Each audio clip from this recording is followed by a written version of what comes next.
تو ایک تیری انگلی میں نے پکڑی ہوئی تھی تو ایک تیری امی نے. ہم گیٹ سے باہر نکلے تو ایک ٹریفک کا اجدام تھا, اتنی تیز ٹریفک آ رہی تھی, تو ہم دونوں سے ہاتھ چھڑا کر ٹریفک کی طرف بھاگا, اتنی تیز بھاگا کہ میں وہیں کھڑا گیا. میں نے کہا بس گیا. میں سوچ لیا کہ نہیں یہ نہیں بچتا, کہ جتنی دیر میں یہ سوچ رہا تھا تو میں نے دیکھا ایک بہت بڑی چیل ایسے جھپٹی اور تجھے ساری ٹریفک میں سے نکال کے لے گئی, اور وہ تیری یہ ماں تھی.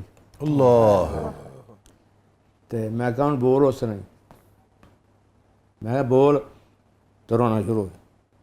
یعنی وہ جو ہے نا احساس, زہر پینے سے بھی مرتا نہیں انسان کبھی, اور کبھی تلخی احساس سے مر جاتا ہے. تو یہ کوئی احساس کی دنیا ہے.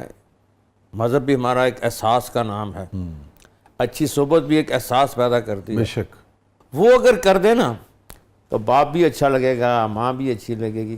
وہ جو نریشن ہم کرتے ہیں نا, ڈانٹ ڈپڑ کری جاتا ہے, اس سے نہیں اثر پڑتا. اس کے اندر کے جو جذبات اور احساس ان کو چھونا ہوتا ہے, وہاں ہمارے جگانا ہوتا ہے. یورپ میں, انگلینڈ میں بچوں کو ایک لفظ سکھا دیا انہوں نے کہ ماں کو کہہ رہی ہے, سختی سے کوئی بات کہہ رہی ہے, تو وہ کہتے ہیں یہ آپ ایموشنل بلیک میلنگ کر رہے ہیں. تو میں کہتا ہوں, میں ان کو ڈانٹتا ہوں, بھائی یہ ایموشنل بلیک میلنگ نہیں ہوتی, یہ ایموشنل رائٹس ہوتے ہیں. واہ. جس کو آپ بلیک میلنگ کا نام لے کے آپ نے پورا فیملی سٹرکچر تباہ کر دیا. ماں نے کہا کو تمہیں بلیک میل کرنا, یا باپ نے کہاں سے کرنا, یا بہن سے, یہ تمہیں بلیک میل کرنے کے پیدا کیا. ان کے رائٹس ہوتے ہیں چھوٹے چھوٹے, ان کا جی چاہتا ہے. تو یہ اس کو مت ایسے یوز کیا کرو. میں اور میری بہن ناروے میں, بہت اچھی بات کی آپ نے, بہت اچھی بات. وہ چند مادی چیزوں کو سمجھا کہ یہی زندگی ہے, روٹی کپڑا اور مکان. جی جی جی. ارے یہ زندگی تھوڑی ہے, یہ تو کم بھی ہو. میں اپنی والدہ کو جانتا ہوں, غربت کی انتہا. یہ نہیں ہوتا چھان برا, گھر کے جو سمجھتے ہو سوکھی روٹیاں اور یہ وہ بیچ کے تو آنا 2 آنے 4 آنے لے کے ہمیں. پھر بعض کا ہمارے وہاں بھینس گزرتے تھے, وہ گوبر نہیں کرتے تھے, تو لا کے اس کا بنا کے نا وہ اپلے تو ان کی وہ جلایا کرتے تھے. تو ایک دفعہ نا مجھے کہتی ہیں 8th کلاس میں, ہوم ورک کیا تم نے؟ میں کہا وہ بک نہیں ہے. تم نے مجھے بتایا کیوں نہیں؟ تو میرے منہ سے نکل کے میں آپ کے وہ حالات دیکھتا ہوں. انہوں نے ان کا تمہارا حالات سے کیا تعلق؟ ہم جانے تو تمہاری ایجوکیشن جانے. اور الحمدللہ میرے سارے بہن بھائی انتہائی پڑھے لکھے, میں سب سے کم ہوں. جہاں ہم نے کہا انہیں داخل کرایا, کنیڈ میں داخل کرایا, FC میں, یعنی کہ انہوں نے کہا تم, اس سے مجھے اندازہ ہوا کہ غربت کی وجہ سے بچہ نہیں رہتا, احساس نہ ہو تو پھر رہ جاتا. ان کو پتہ تھا میں نے پڑھانا ہے تو اللہ نے ان کو دیا. پھر خود بھی ہیڈ مسٹر بن گئی, پھر کیا خود بھی پڑھی, خود بھی پڑھی. تو یہ زندگی ایک سٹرگل کا نام ہے, جدوجہد کا نام ہے, یا ہار جانے کا نام ہے. اس میں ہار ہے ہی.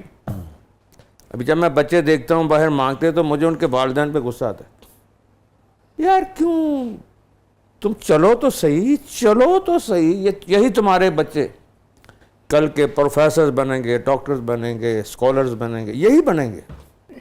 تھوڑا سا ان کو لے جاؤ اسکول, کچھ نہیں ہوتا.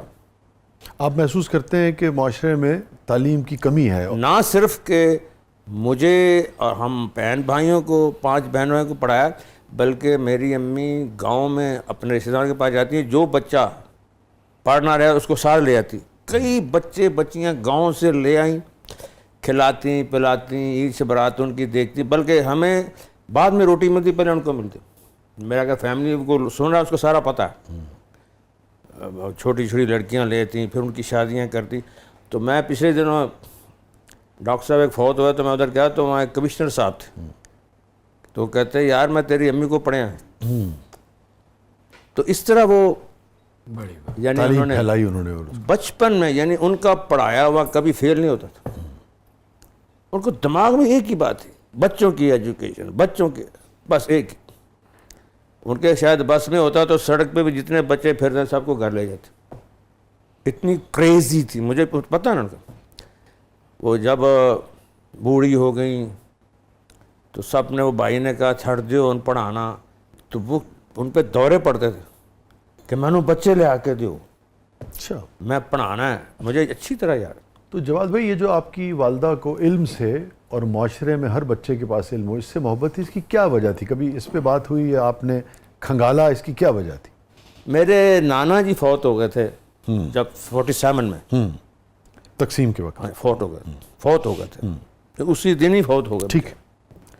تو امی کو پھوپھی لاہور لیں, تو انہوں نے, پھوپھی نے بڑی محبت کی, ہم بڑے نانے جی کہتے تھے ان کو, لیکن امی کو احساس تھا کہ میں ان پہ بوجھ نہ بن جاؤں.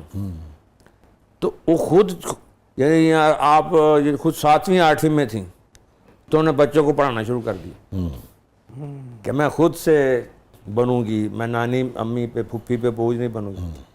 تو وہ ایسا, وہ پڑھانے میں ہر ان کو یہ ذہن میں آ گیا تھا کہ میں اگر چھوٹی سی ہو کے چھوٹے بچوں کو, خود بھی چھوٹی پڑھنے کی عمر, تو وہ چھوٹوں کو پڑھاتے میں ان کو یہ احساس ہو گا کہ جو پڑھا لکھا بچہ ہوگا وہ کبھی ناکام نہیں ہو سکتا, امپاورڈ ہوگا نا, وہ ہمیشہ اپنے لیے کچھ کر سکے گا, لوگوں کے لیے بھی کچھ کر سکے گا. تو اس میں یہ بات سن کا تھا کہ پڑھو پڑھو پڑھو پڑھو. پھر قرآن شریف جو انہوں نے مجھے پڑھایا تجوید کے ساتھ, تجوید سے, ہاں 8th کلاس میں, تو وہ جو انہوں نے پڑھایا, تو اس کے بعد میں نے پھر اداکاروں کو قرآن شریف پڑھانا شروع کیا. مجھے آتا تھا, وہاں سے پھر وہ شروع ہو گیا. پھر وہ جو داڑھی شریف اور تبلیغ, وہ ان کی پوری تھی, ایک تربیت تھی, مذہبی دنیاوی دونوں سیم, بیج بویا ہوا تھا نا. یہ جو آپ کے اندر تبدیلی آئی کہ دین کو آپ نے باقاعدہ اور بہت زیادہ یعنی کہ اختیار کیا, یہ کس موقع پہ آئی؟ کو خاص ایونٹ, خاص موقع, خاص مومنٹ, خاص خیال, خاص دن آپ کو یاد ہو, یا بتدریج آئی؟ میرے نا یہ تو دینی ماحول تو تھا ہی نا گھر میں, اب تو پتہ لگ گیا نا کہ ابا جان ماشاءاللہ شروع سے بارش اور نمازی اور سارا سلسلہ. میرے دل میں کیسا ہے کہ ٹھیک ہے امی نماز پڑھاتی تھیں, ابا بھی سارے کرتے تھے, قرآن پڑھاتے تھے, روزہ رکھواتے, سارے کرتے.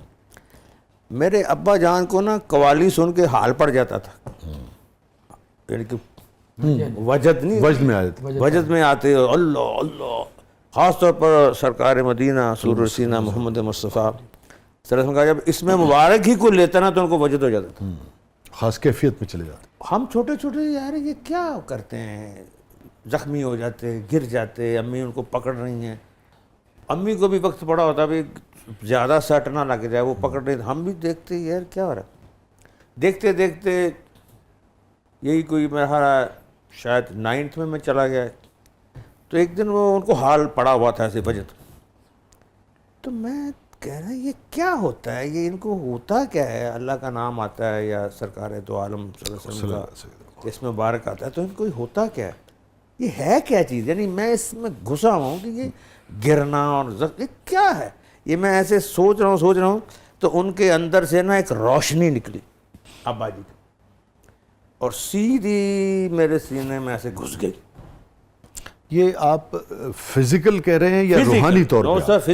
اچھا, مطلب آپ نے باقاعدہ اس کو میں نے دیکھا, محسوس. اچھا, ایسا وہ روشنی ایسے کر کے نکلی اور ایسے کر کے میرے اندر کی, تو میں نے کہا اللہ, میرے منہ سے ایک دم وہ جو وہ کر رہے تھے نا ابا جان, تو میرے منہ سے بھی نکلا اللہ.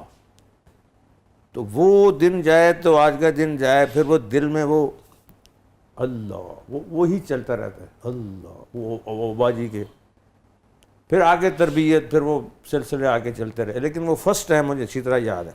تو بڑا مختلف اور بڑا غیر معمولی واقعہ آپ نے. ہاں یہ میں کیونکہ خود میرے ساتھ ہوا, میں دیکھ رہا تھا, مجھے اچھی وہ دن یاد ہے, وہ چارپائی یاد ہے, وہ امی کا ان کو دیکھنا کہ میں کی کرا, کنٹرول نہیں نہ ہوتے تھے. تو میں کہتی میں کیا کروں, یا مامے نے بلا کے لے آ کے دی, تو وہ میں کہہ رہا یار یہ کیا ہوتا ہے ان کو, ہم اردو گھر میں بولتے تھے کیا ہو رہا ہے. تو بس وہ ایک روشنی نکلی ہے ایسے آئی ہے, بس پھر آپ کے ساتھ. جواد بھائی ابھی آپ شیئر کر رہے تھے اپنا ایک روحانی تجربہ اپنے والد کے ساتھ نا. جی جی.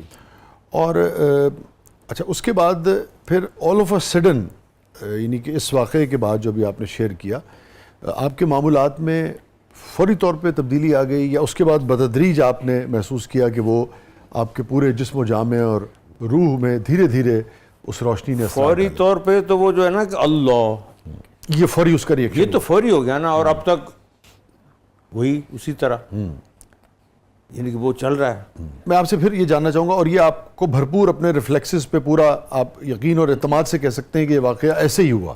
بالکل صحیح کہہ رہا ہوں, باقی رب جانتا ہے, انسان کو غلطی ہو سکتی ہے لیکن میرے بقایا ہوش و حواس یہ بات کیا ہوا. اور اس واقعے کے بعد آپ یہ اسٹیج ٹی وی تھیٹر کی طرف آئے؟ اس واقعے کے بعد آیا؟ ہاں جی, ایسا کے بعد اسٹیج پہ ایسا میں نماز پڑھتا تھا. ٹھیک ہے, مگر باری